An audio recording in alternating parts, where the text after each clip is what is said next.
Shalom. First and foremost, I want to give all praises, glory, and honor to Yahweh, Ba'Hashem, Yahweh Shai, Ba'Hashem, Rokah Kodash.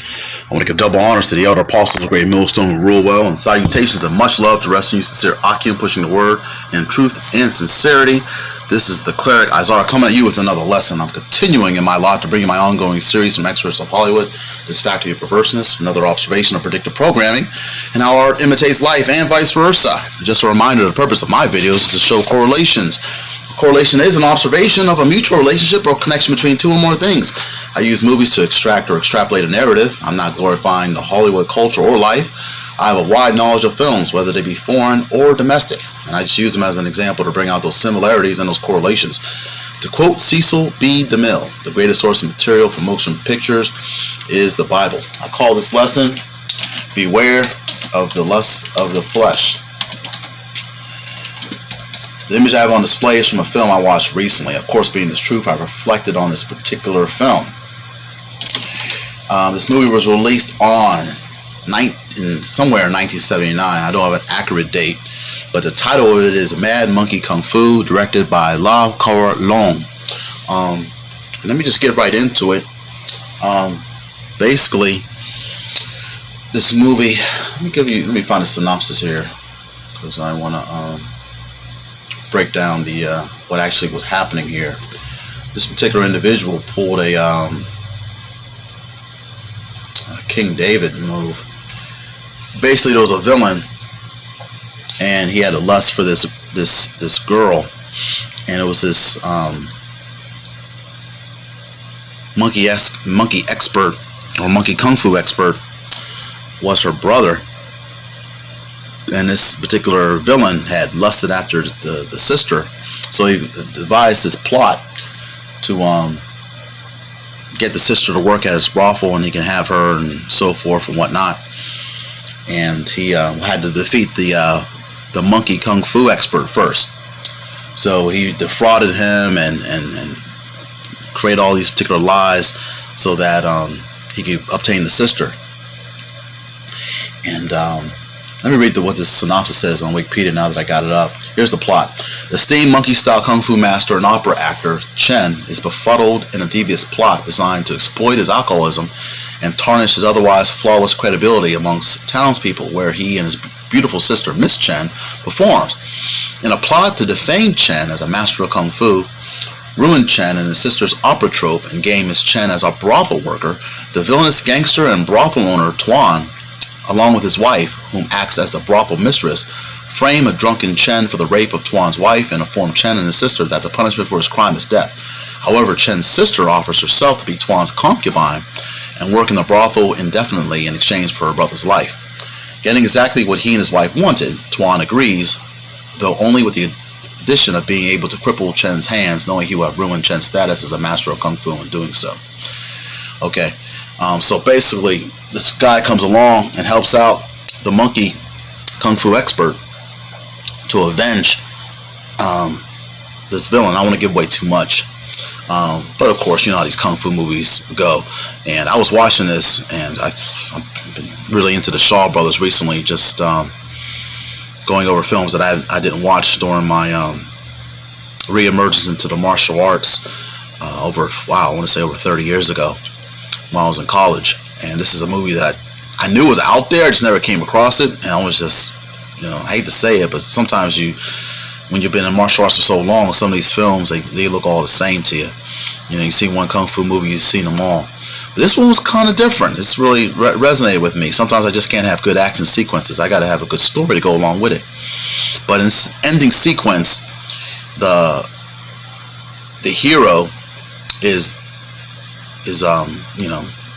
working over the villain, and he sits down and has this little saying, and I was like, oh, gotta do a video on this. All right, so let me play this particular sequence out, and I'm gonna bring out some scriptures.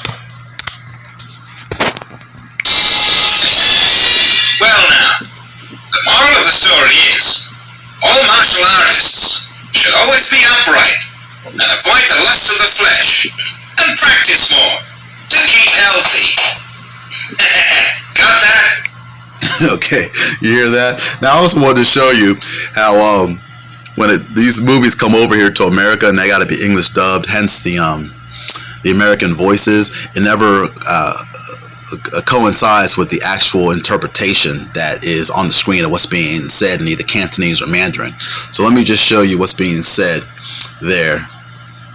The moral of the story is that martial artists should always avoid sexual temptation and carrying out evil deeds. Okay, keep practicing your kung fu and you'll maintain good health. Okay, so he talks about, the lust of the flesh, and that's because, Hollywood, they'll take things that's specifically out of the Bible and try to make it seem like their own. Okay, that's why I always do my lessons saying what Cecil B. DeMille said back in the late 1800s, early 1900s, but the greatest source of material for motion pictures is the Bible. Okay, so when these dubbed versions come over here from other countries, they switch them up a little bit. Okay, all right, but let me go into the book of Apocrypha, and I'm going to specifically go to Ecclesiasticus or Sirach. I'm going to start at chapter 23, and I'm going to go into verse 6. Ecclesiasticus or Sirach, chapter 23, verse 6, and it reads, "Let not the greediness of the belly, nor lust of the flesh take hold of me, and give not over me thy servant into an impotent mind." Okay, now if you go into the word impotent, it's not showing due respect for another person or impertinent. Okay, and this is what this villain did in this particular film. He had no respect for the monkey kung fu expert, and he just wanted his sister regardless. It just made me think about what King David did when he obtained Bathsheba. Okay, by getting Bathsheba's husband killed so he can obtain Bathsheba. Okay, and I can't front this actress that plays in this particular film. She's in other films too, and I've always said to myself, "Oh, they picked the perfect actress for us because she's a looker." Okay, and this is what we have done, even in our past life, and sometimes even our current. I speak for myself, because I know I love women. I've always loved women. In fact, I've loved women coming out the womb. And my mother was a dance instructor. I'm not sure if I said this story before. My mother was a dance instructor, and there were times when she was pregnant with me, when she would go to dance class, and the women would come out in their ballet uniforms and their tutus and so forth, and they would start dancing around and so forth, and there would always be like certain girls that would pass my mother, and I would start punching and kicking in her womb because of certain women that would come by, and she knew what kind of man I would be when I would come out of her womb, that I was really into women. That's just so interesting too. As a young boy, I would hear that and it was just like, wow, so I always held that close to me, to always be aware of these women, because one, of course you have curiosity, and curiosity kills the cat. Okay, and I didn't know how devious and malicious these women were until I became an adult. As a young boy and being so ignorant about what they do, you could be really thrown into some traps. There's some scriptures that go into that about the kind of women they set traps, but just in the conversation of women, just got to be careful, and just think about the desires that you want from your flesh and of your mind, and just trying to stay in the spirit. Okay, let's go into the book of Ephesians chapter 2 verse 3, and it reads, "Among whom also we all had our conversations in times past in the lust of our flesh, fulfilling the desires of the flesh and of the mind, and were by nature the children of wrath, even as others." Now I want to read this translation. "All of us used to live that way, following the passions, desires, and inclinations of our sinful nature.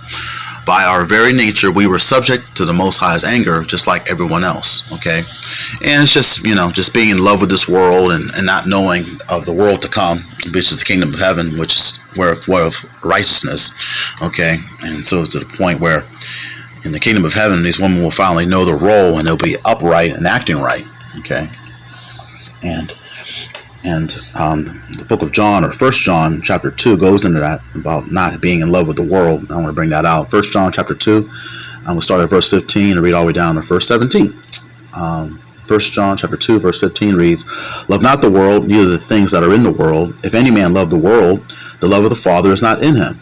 For all that is in the world, the lust of the flesh, and the lust of the eyes, and the pride of life, is not of the Father, but is of the world. And the world passeth away, and the lust thereof, but he that doeth the will of the Most High abideth forever." Okay? And I wanted to go into verse 16 and read the translation.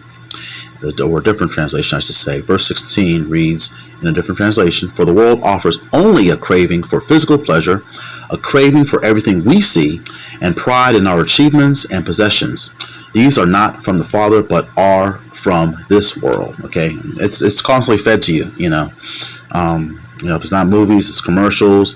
It's billboards, advertisements, commercials, so forth. But I'm just going to end it on this, because I always like to end my videos on a good note with some type of silver lining, and there's light at the end of the tunnel. So in other words, there's a happy ending. I'm going to go into the book of Galatians chapter 5 and read verse 16 all the way down to verse 25. "So I say, walk by the Spirit, and you will not gratify the desires of the flesh." You see that? Walking in the Spirit. Verse 17, "For the flesh craves what is contrary to the Spirit, and the Spirit what is contrary to the flesh. They are opposed to each other, so that you do not do what you want. But if you are led by the Spirit, you are not under the law. Now the deeds of the flesh are evident, which are immorality, impurity, sensuality, idolatry, sorcery, enmities, strife, jealousy, outbursts of anger, disputes, dissensions, factions, envying, drunkenness, carousing, and things like these, of which I forewarn you, just as I have forewarned you, that those who practice such things will not inherit the kingdom of the Most High. But the fruit of the Spirit is love, joy, peace, patience, kindness, goodness, faithfulness, gentleness, self-control. Against such things there is no law. Now those who belong to Yahushua Mashiach have crucified the flesh with its passions and desires. If we live by the Spirit, let us also walk by the Spirit. Let us not become boastful, challenging one another, envying one another." Okay, and this is what happened in this particular film, how this particular individual challenged the monkey expert and also envied him having a sister. Now this was a sister, this wasn't his woman or nothing.